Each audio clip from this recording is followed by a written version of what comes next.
अस्सलामुअलैकुम। अच्छा जी, कुछ दिनों से जैसे कि आप जानते हैं कि हमने एक सीरीज़ का आगाज़ किया है।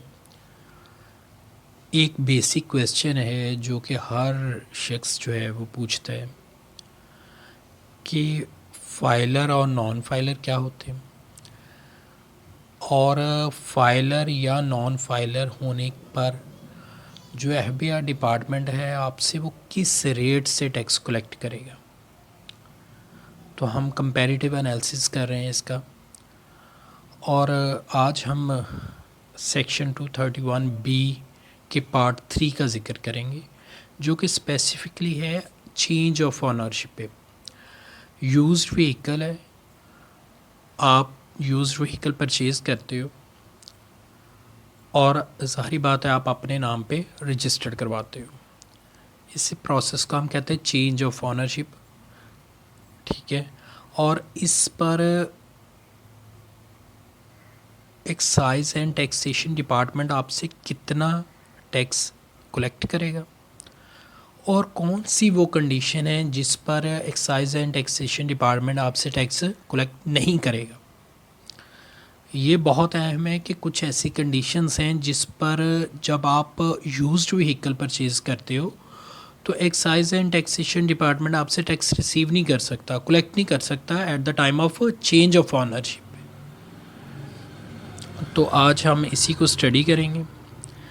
आज हम स्पेसिफिकली सेक्शन 231 बी के सब सेक्शन 2 को देखेंगे, उस पे अप्लाई होने वाले रेट्स को देखेंगे, और अगर कोई नॉन फाइलर है तो उस पे किस रेशो से रेट लगेगा, क्या रेट होगा, उसका भी ज़िक्र हम करेंगे।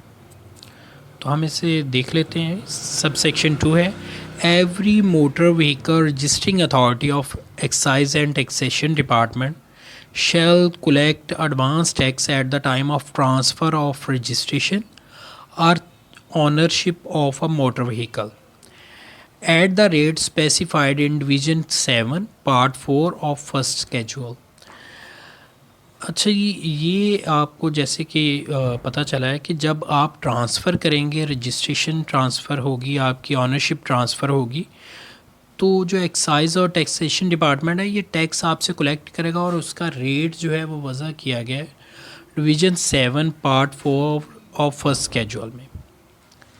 इसके साथ एक प्रोविज़ो ऐड है, वो प्रोविज़ो भी हम देख लेते हैं। कहता है provided that no collection of advance tax under this sub section shall be made on transfer of vehicle after 5 years from the date of first registration in Pakistan.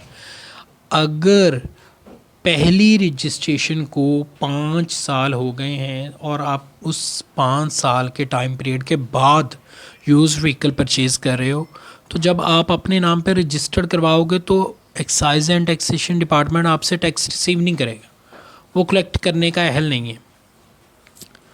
अच्छा जी, अब हम रेट देख लेते हैं कि डिवीज़न 7 पार्ट 4 और फर्स्ट स्केड्यूल में क्या रेट दिए गए, और वीडियो के लास्ट पे मैं बताऊंगा कि और कौन सी कंडीशन है जिस पे एक्साइज एंड टैक्सेशन डिपार्टमेंट आपसे टैक्स रिसीव नहीं कर सकता at the time of change of ownership. The rate of tax under sub section 2, देखें हमने सब सेक्शन 2 ही देखा है, सेक्शन 231 बी का, और उसका रेट यहाँ पे बताया गया है। हम रेट देख लेते हैं इसका, ये है उसका जी टेबल, और यहाँ पे है कि अप टू 850 सीसी।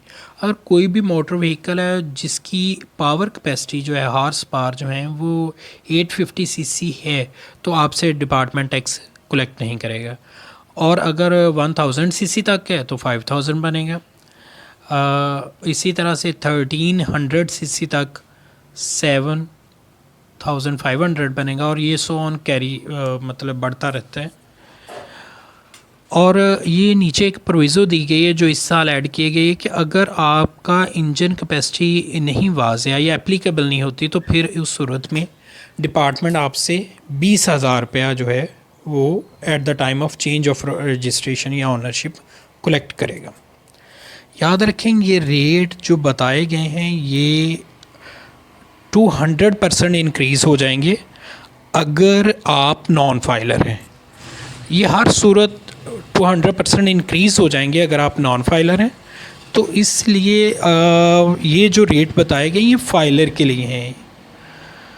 मैंने पहली जो फर्स्ट पार्ट बनाया था इस वीडियो का उसमें भी जिक्र किया था, बताया था आपको कि ये जो रेट हैं ये 200% इंक्रीज़ हो जाएंगे at the time of ownership. भी आपसे excise and taxation department non filer से डबल बल्कि ट्रिपल गुना हो जाते हैं। जब 200% इंक्रीज़ होते हैं तो उस रेशो से कलेक्ट करेगा। मतलब जहाँ पे ये 1000 सीसी तक है गाड़ी 851 से लेके, तो 5000 के बजाय आपसे 15000 रिसीव किया जाएगा 15000 नॉन फाइलर से। और इसी तरह से 200% इंक्रीज़ करके ये सारे रेट जो वज़ा किए गए उसके मुताबिक नॉन फाइलर से रिसीव किए जाएंगे। तो kindly be filer and save your tax money. शुक्रिया।